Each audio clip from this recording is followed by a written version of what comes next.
The Conjugal Dictatorship of Ferdinand and Imelda Marcos. Written by Primitivo Mijares. Front book cover.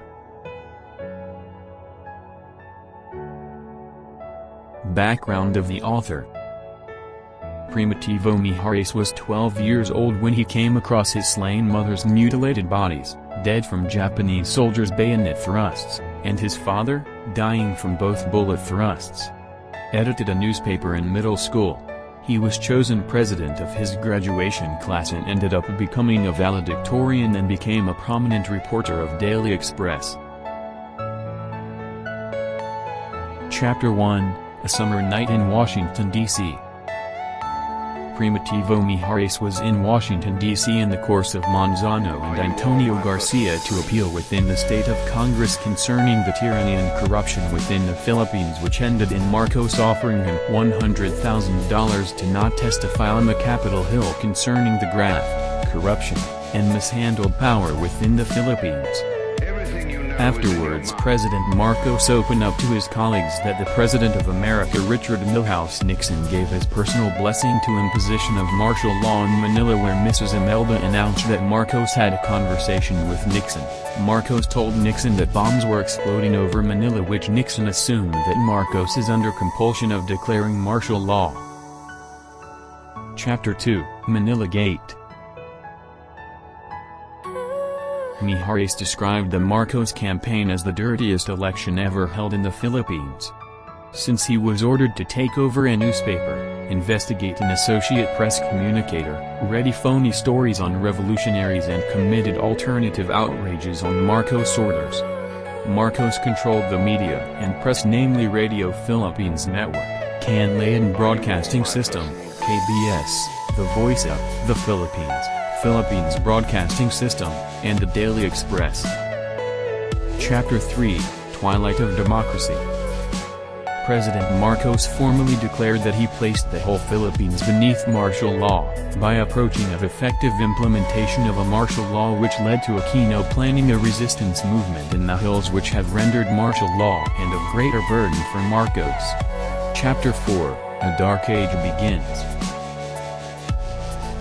It is evident from the time Marcos assumed the presidency of the Philippines for the primary term starting December 30, 1965, that Imelda wouldn't be stopped from sharing powers with the country's chief government in what would be called the marital status presidency.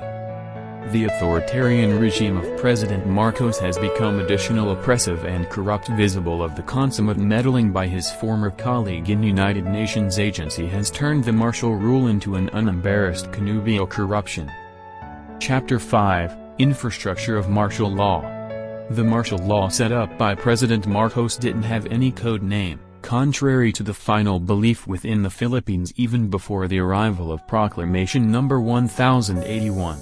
One legislator named Aquino exposed the plan as Plan Sagittarius.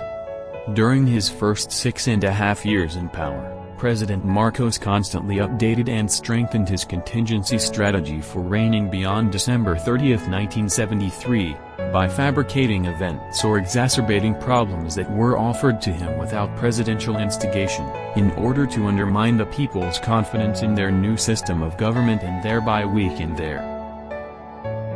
Chapter 6, The Other Villains. Marcos himself was struck by the knowledge that he had been profoundly despised by his people, as reflected in the 1970 protests and the 1971 ban on Marcos. He felt like a cornered rodent. He felt it completely necessary to execute the contingency plan for the declaration of martial law. Chapter 7, The Reign of Greed. Marcos initially met with his political rivals by intermediaries. He did the same thing with the Catholic Church, the Free Farmers Federation, the Sugar Lobby, and other influential groups in the world. Many that cooperated were permitted to go into their companies on a provisional basis. Chapter 7, The Unholy Trinity. Unity of power in Malacanang under Marcos' martial regime. If Marcos pass away, Cocoy Romualdez is going to try to step into Marcos' shoes. Cocoy would attempt to govern someday at the cost, physically, of Ferdinand R. Bongbong by Marcos Jr. Bongbong is the second child, the only son of the loose union of Ferdinand and Imelda. Chapter 9, Too Late the Hero. The Philippines' most decorated war hero, President Marcos, won nearly every medal and decoration the Philippine and American governments could bestow on a soldier, including the U.S. Distinguished Service Cross, which was personally pinned on the Filipino hero by General Douglas MacArthur. Chapter 10, The Love of Marcos. On November 11, 1970, the whole nation was shocked when American actress Dovie Beams called a press conference, bringing with her a tape recorder containing erotic murmurs, moans and the genuine voice of President Marcos while making love with Beams. Marcos acquired greater means and force of persuasion to fulfill his needs. He pursued actors, mainly film actresses and nightclub singers. The affair between Ferdinand Marcos and Dovie Beams also came to the attention of Imelda Marcos. Chapter 11, A Paralysis of Fear. The unending internment of thousands of political prisoners in numerous military stores and detention camps in the Philippines is a direct indicator of the oppressive existence of Marcos' military dictatorship. Political prisoners have long been a cause of monumental humiliation to Marcos. He also earned the title of a lying tyrant because of his numerous deceptions on the issue of prisoners of conscience. One of the victims' body was handed over to the family, dressed in bloodied and ripped skirt, while the whole torso was wrapped in bandages. Her underwear was missing and her face, particularly her mouth, was scorched with muriatic acid. Her stomach and throat had been severely burned. Chapter 12, The Era of Thought Control. Marcos issued Letter of Instruction No. 1, authorizing the military to take over the assets of major media outlets including the ABS-CBN network, Channel 5, and various radio stations across the country. This was within the first week of his declaration of martial law. President Marcos' army choked hard at the throats of journalists, reporters, advertisers, and media outlets. The Philippines has reached a dangerous journalistic silence. Chapter 13, American Tax Dollar Bets Repression.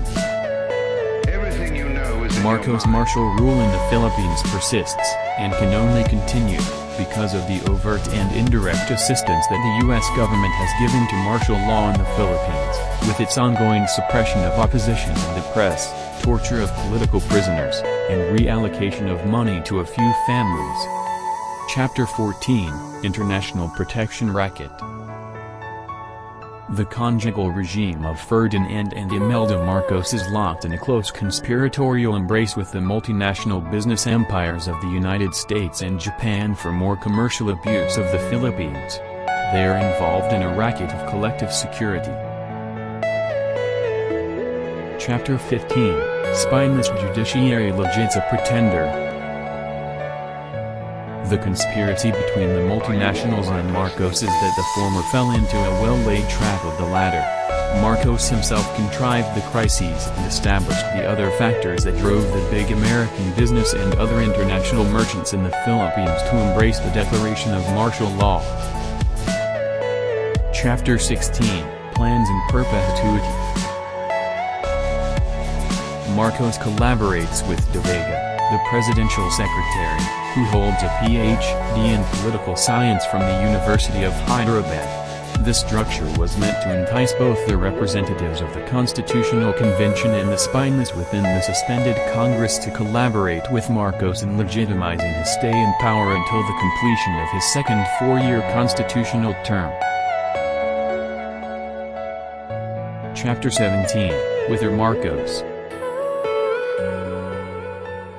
No arrangements were made by dictator Marcos for succession in the constitution that he extorted from the Constitutional Convention. Because of the desperate fate awaiting the country. The problem of law and order has not been addressed by martial law. While at the outset of martial law, the crime rate changed markedly, it is now back to almost pre-martial law levels. As the economic condition worsens, offenses against property have escalated and will continue to rise.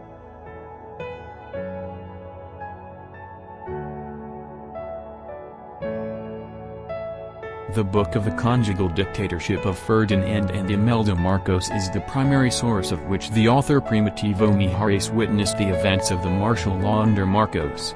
Primitivo Mijares wrote this book to let people understand how Marcos and Imelda were exploiting and abusing their positions under the martial law. Presidency of Ferdinand Marcos during martial law is crucially important history in the Philippines since it holds a historical events and valuable lesson for the next generation to come.